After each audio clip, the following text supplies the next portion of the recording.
The more research that we do in our lab about food contaminants, whether it's heavy metals, glyphosate, atrazine, fungicides, which are a big new threat. New York Times did a big piece on what's it called, Candida auris, that is a deadly, fungus pathogen, a super bug that's now infecting hospitals and daycare centers and nursing homes everywhere across the world.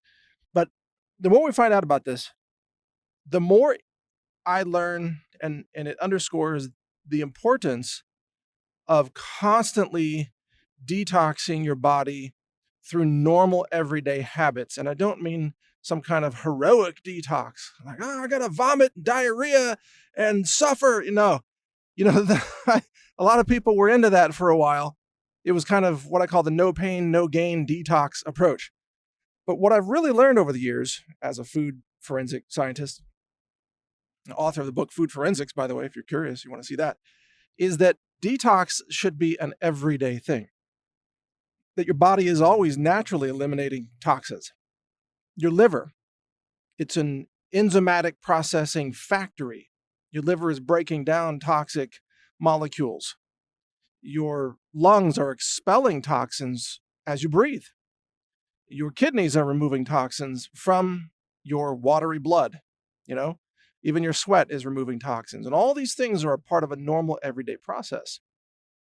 So there are specific things that you can do, just choices that you can make about your daily habits that will greatly increase your ability to eliminate toxins. Now, if you don't eliminate toxins, if you accumulate pesticides, herbicides, heavy metals, even light metals like aluminum, or BPA, hormone disruptors, all these things, if you accumulate them, they will eventually progress to the point where you have cancer, or you get diagnosed with dementia or Alzheimer's or diabetes or something. You'll have immune suppression, and then you'll get hit with influenza or something.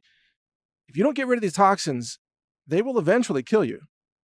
You must get rid of them. And it's a normal thing for the human body to eliminate toxins. I mean, even just normal cellular respiration function produces toxins. Living produces toxins. It's in your cells. That's why your cells have elimination pathways, waste excretion pathways. For the most part, that's dumping toxins into your blood. So there's a little cell there. The cell has a cell wall. The cell is in one place. Let's say you're a liver cell, right? You're a liver cell. You're like almost like a standalone organism, but you're working in conjunction with the rest of the body to get things done. But as a liver cell, you have to undergo all kinds of cellular processes. You take in nutrients from the blood, and you generate, you're repairing yourself all the time with you've got mitochondrial energy going on, you're doing enzymatic functions and so on. But as a liver cell, you can't just take a walk down to the kidneys and dump your toxins directly into the kidneys for excretion via urine. You can't do that. So what do you do as a liver cell? Well, you dump toxins into the blood, because the blood is coming in and out.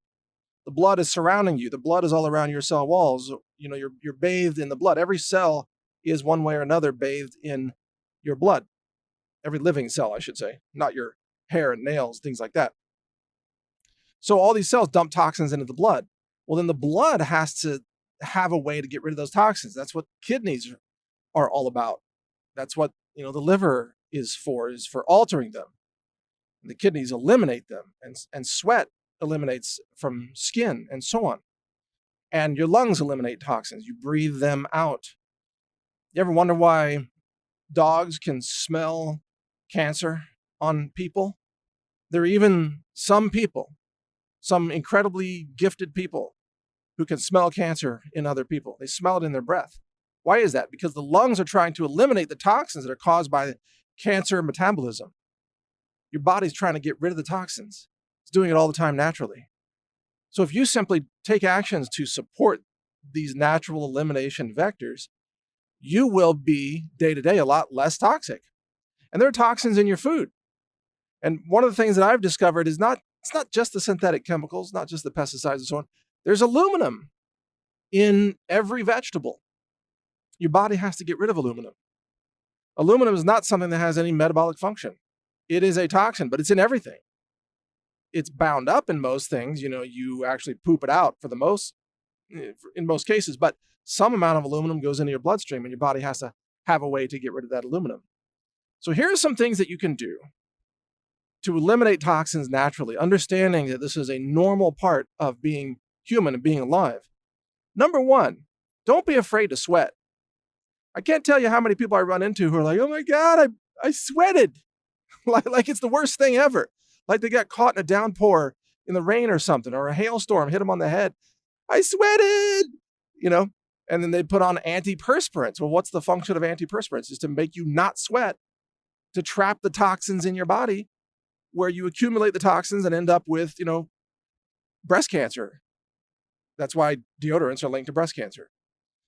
The toxic store-bought deodorants. And they have aluminum in them as well, by the way. So you shouldn't be afraid to sweat. In fact, a good sweat is a good detox. You can sweat. The best way is to do it from exercise. Do it naturally. Do some walking. Do some weightlifting, no matter what your age. I mean, I'm 50 and I still weightlift. I weightlift every day. I walk every day. And sometimes I bike. Sometimes I do other things. I go swimming or whatever the case may be. You need to sweat. Sweating is good. It's eliminating toxins. Now, some people like to sit in infrared saunas or go to like a detox retreat and they pay $5,000 to sit in a hot room. And there's a guru there who's like, yeah, stay with it. Keep detoxing. You can do that at home. You don't need to pay $5,000 to sweat. Just start chopping wood or whatever you want to do. Just, you don't have to pay money. Sweating is free. Maybe just move a little bit more and you'll sweat. It's all good. Sweating is natural. It's normal. All right, the second thing that you can do, and I know this sounds simple. You've heard this before, but people forget it. Drink more water. And of course, the water has to be clean.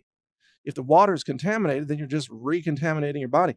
But when you have more water, your blood is actually more efficient at absorbing more toxins. Your kidneys have more liquid to work with. You can eliminate more toxins. You're urinating more.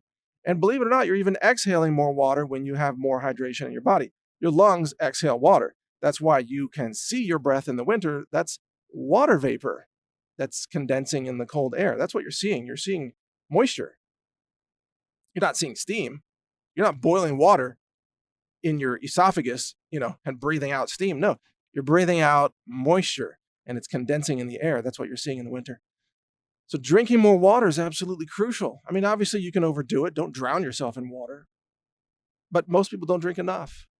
And then when you eat salty foods, then you need more water, but then people are reluctant to drink that much water because they're afraid they're going to have to pee too much, especially if they're out in public. And I don't want to have to find a restroom, this kind of thing, or traveling, what have you. But water is the answer to, I don't know what percent, but a huge majority of the detox. So drink more water. The third thing that you can do, and this is really crucial, is with every meal, make sure you have fruit fibers. That is natural, fresh, uncooked fruit that contains natural fruit fiber. In much of the testing that I've done in my laboratory, we found that fruit fibers, especially strawberries for some reason, bind with heavy metals like mercury and lead. But apple fibers do it as well. And so do other fruit fibers, pears, grapes, berries, you name it. Vegetable fibers do to some extent, but fruit fibers, for whatever reason, we've seen them more effective in our testing.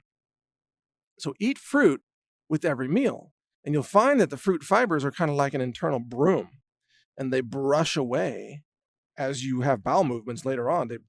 They bind with the toxins that might be in your cooked food meal, and then they help brush away those toxins. If you're eating a meal of fried food, especially, you need to take some vitamin C with that too, and then have lots of fresh fruit. And don't forget, you can take psyllium fiber and things like that, but for a lot of people, that's an extra step, and it's a difficult step. For a lot of people, that's an extra difficult step. It's easier to just eat more fresh fruit. So with every meal, especially if it's a cooked meal, if you have cooked meat in your meal, you're going to have some carcinogens from the meat. If you have barbecue, you're going to have cancer-causing chemicals in the barbecue. If you eat a hot dog, oh my gosh, don't even get me started on all the toxins that are in the hot dogs. But the truth is that fresh fruit binds up with most of that. So if you have fresh fruit, I mean just a raw apple. And of course, make sure your fruit is organic. because non-organic strawberries, for example, are loaded with toxic pesticides. They're the most toxic fruit crop of all. They have more chemicals than any other fruit. But organic apples are dirt cheap these days. You can't, like that excuse that people used to say, I can't afford organic food. Hey, organic apples are cheap. You just get the small ones. They sell them in 10-pound bags, for like, I don't know, $5 or whatever. They're not expensive when you buy the small apples like that. You can have an apple before every meal. I do that a lot. If I'm going to go out to eat somewhere, I'll have an apple before I go out to eat. And the apple not only takes up space in your stomach and helps you eat less of whatever restaurant food you're going to eat, which is probably not as good as your home food, but also, again, it's a detox strategy. It binds up with the toxins that you happen to be consuming and helps your body eliminate those toxins. Apple peels are very healthy, and apple pectin and fiber are also very, very healthy. So these are 3 things that you can do right now every day. Don't be afraid to sweat, drink more water, and eat fruit, fresh fruit, with every meal. It almost doesn't matter what kind of fruit it is. It could be an orange. It could be an apple. It could be berries. It could be a cherimoya, as far as I'm concerned. You like cherimoya? I used to grow those in South America. They're really good. Have some. Just pick a fruit or, mix it up. Have different fruit with different meals. It's all good. These are things you can do, and your body will do the rest. Thanks for listening. Mike Adams here, the Health Ranger, naturalnews.com. And if you want to check out my book, it's at foodforensics.com. When you support us, we keep fighting for America. We keep fighting for your liberty, fighting for your natural health, for disease prevention, for education and knowledge about how to be healthy and how to live a productive, happy life. Support us at healthrangerstore.com. Over 700 products, lab tested, clean, ultra clean, the cleanest offered anywhere in the world. healthrangerstore.com. Check it out. Support our mission and help enhance and protect your health at the same time. Thank you for watching. If you want to support our mission, visit us at healthrangerstore.com for the world's largest selection of lab-verified superfood and nutritional products for healthy living. It's at healthrangerstore.com.